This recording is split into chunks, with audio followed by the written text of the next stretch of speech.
یہ قرآن ایک بابرکت کتاب ہے جسے ہم نے آپ صلی اللہ علیہ وسلم پر نازل کیا تاکہ لوگ اس پہ غور اور فکر کریں اور تاکہ اہل فہم اس سے نصیحت حاصل کریں۔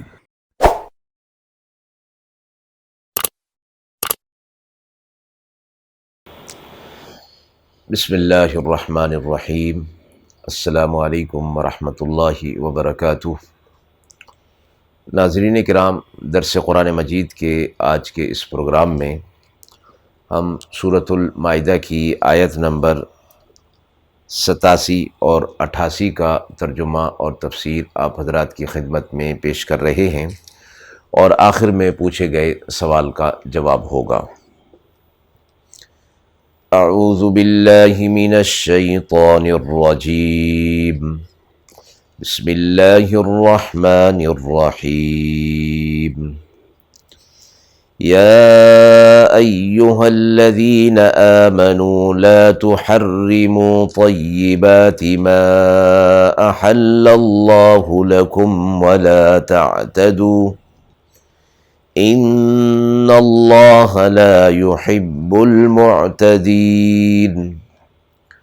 وَكُلُوا مِمَّا رَزَقَكُمُ اللَّهُ حَلَالًا طَيِّبًا وَاتَّقُوا اللَّهَ الَّذِي أَنْتُمْ بِهِ مُؤْمِنُونَ۔ آیت مبارکہ کا ترجمہ ملاحظہ فرمائیں۔ اے ایمان والو، وہ پاکیزہ چیزیں حرام مت ٹھہراؤ جو اللہ نے تمہارے لیے حلال کر دی ہیں، اور حد سے آگے نہ بڑھو، بے شک اللہ حد سے آگے بڑھنے والوں کو پسند نہیں فرماتا۔ اور کھاؤ اللہ کے دیے ہوئے رزق میں سے جو چیزیں حلال اور پاکیزہ ہیں، اور ڈرتے رہو اللہ سے جس پر تم ایمان رکھتے ہو۔ آیت مبارکہ خطاب کر رہی ہے اہل ایمان کو، اور یہ فرمایا جا رہا ہے کہ اللہ رب العزت نے تمہارے لیے جو چیزیں پاکیزہ اور حلال کی ہیں ان کا ذکر قرآن و حدیث کے اندر موجود ہے، اور وہ پاکیزہ اور حلال چیزیں تمہاری ذات کے لیے، تمہارے جسم کے لیے، تمہاری روحانیت کے لیے مفید ہیں۔ اس لیے اللہ رب العزت جو ان کا پیدا کرنے والا ہے، ان کے خصائص اور ان کے رذائل کو وہ اچھی طرح جانتا ہے۔ اس لیے جن چیزوں کو تمہارے لیے حلال کیا گیا تم انہیں اپنے لیے حلال سمجھو، اور طیبات ہیں وہ پاکیزہ رزق ہیں، لہٰذا تم ان کو اپنے اوپر حرام نہ کرو۔ یہ حکم دیا جا رہا ہے کہ لا تحرموا طیبات ما احل اللہ لکم۔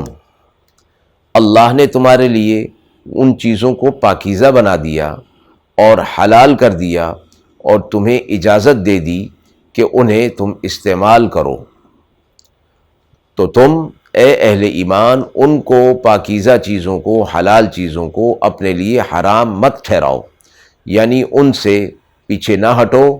اعتقادی حرام ٹھہرا لینا، اعتقادی طور پر حرام کر لینا، یہ تو آدمی کو کفر تک پہنچا دیتا ہے۔ اس لیے کہ جو چیزیں پاکیزہ ہیں اور اللہ کی طرف سے حلال کی گئی ہیں ان کو حرام سمجھا جائے، تو گویا یہ بتانا مقصود ہوگا اس سے کہ نعوذ باللہ ثم نعوذ باللہ، اللہ رب العزت نے ان چیزوں کو پاکیزہ اور حلال جو فرمایا ہے وہ درست نہیں ہے۔ اس لیے یہ شخص جو ان پاکیزہ اور حلال چیزوں کو حرام گردانتا ہے اور حرام سمجھتا ہے، گویا وہ اللہ کے مقابلے میں اپنے خیال کو، اپنے شعور کو اور اپنے فہم کو بہتر سمجھتا ہے، نعوذ باللہ۔ اس لیے فرمایا ولا تعتدوا، حد سے آگے نہ بڑھو۔ ان میں بھی حلال اور پاکیزہ چیزوں میں اللہ کی طرف سے جو حدود شریعت کی مقرر کی گئی ہیں انہی کے اندر رہو، اور انہی کے اندر رہتے ہوئے ہی ان کو استعمال کرو، حد سے آگے نہ بڑھو۔ اللہ حد سے آگے بڑھنے والوں کو پسند نہیں فرماتا۔ اور اگلی آیت میں حکم دے دیا گیا وَكُلُوا مِمَّا رَزَقَكُمُ اللَّهُ، اللہ نے تمہارے لیے حلال چیزیں جو پیدا کی ہیں، طیب چیزیں پیدا کی ہیں، انہیں کھاؤ، استعمال کرو، وہ تمہارے استعمال کی ہیں۔ اور رزق کے اندر صرف کھانے پینے کی چیزیں شامل نہیں ہیں، بلکہ فرمایا انسان کی ضروریات کی جو بھی چیزیں ہیں، چاہے ان کا تعلق لباس سے ہو، رہن سہن سے ہو، سواری سے ہو، یا کھانے پینے سے ہو، یا دوسری لذات دنیا سے ہو، تو بہرحال یہ چیزیں جو اللہ کی طرف سے پاکیزہ اور طیب ہیں، ان میں حدود کا خیال رکھتے ہوئے ان کو استعمال کیا جائے تو کوئی گناہ نہیں ہے۔ اور فرمایا اللہ سے ڈرتے رہو جس پر تم ایمان رکھتے ہو، تو اللہ رب العزت نے تمہارے لیے یہ سب چیزیں جائز کی ہیں۔ تو فرمایا گیا کہ بعض صورتیں ایسی ہیں کہ جن میں حلال چیزوں کو چھوڑنے کی بھی روایات بعض لوگوں سے، علماء سے، بزرگوں سے وہ روایات منقول ہیں۔ تو فرمایا کہ وہ اپنے نفس کے لیے ان چیزوں کو مضر سمجھتے ہیں، اس لیے بطور علاج کے ان کو چھوڑ دیا جاتا ہے۔ یا کچھ چیزیں ایسی ہیں جو طیب اور حلال تو ہیں، لیکن انسان کے مزاج اور طبیعت اور اس کی جسمانی ساخت کو متاثر کرتی ہیں، یعنی اسے بیمار کرتی ہیں، اور اس وجہ سے وہ انہیں استعمال نہیں کرتا، تو پھر یہ لا تحرموا کی ضمن میں نہیں آتا، بلکہ ایسا کرنا پھر جائز ہے۔ اور حد سے بڑھنے کا مطلب جو فرمایا گیا وہ یہ کہ کسی حلال چیز کو بلا کسی عذر کے ثواب سمجھ کر چھوڑ دیا جائے، جس کو ناواقف آدمی تقویٰ سمجھتا ہے، اور اللہ تعالیٰ کے نزدیک وہ چیز ناجائز ہے۔ اس لیے فرمایا واتقوا اللہ، اللہ سے ڈرتے رہو جس پر تم ایمان لائے ہو۔ جو چیزیں حلال پاک اللہ نے تمہیں دی ہیں، اس میں سے کھاؤ اور اللہ سے ڈرتے رہو، یعنی حد سے آگے نہ بڑھو۔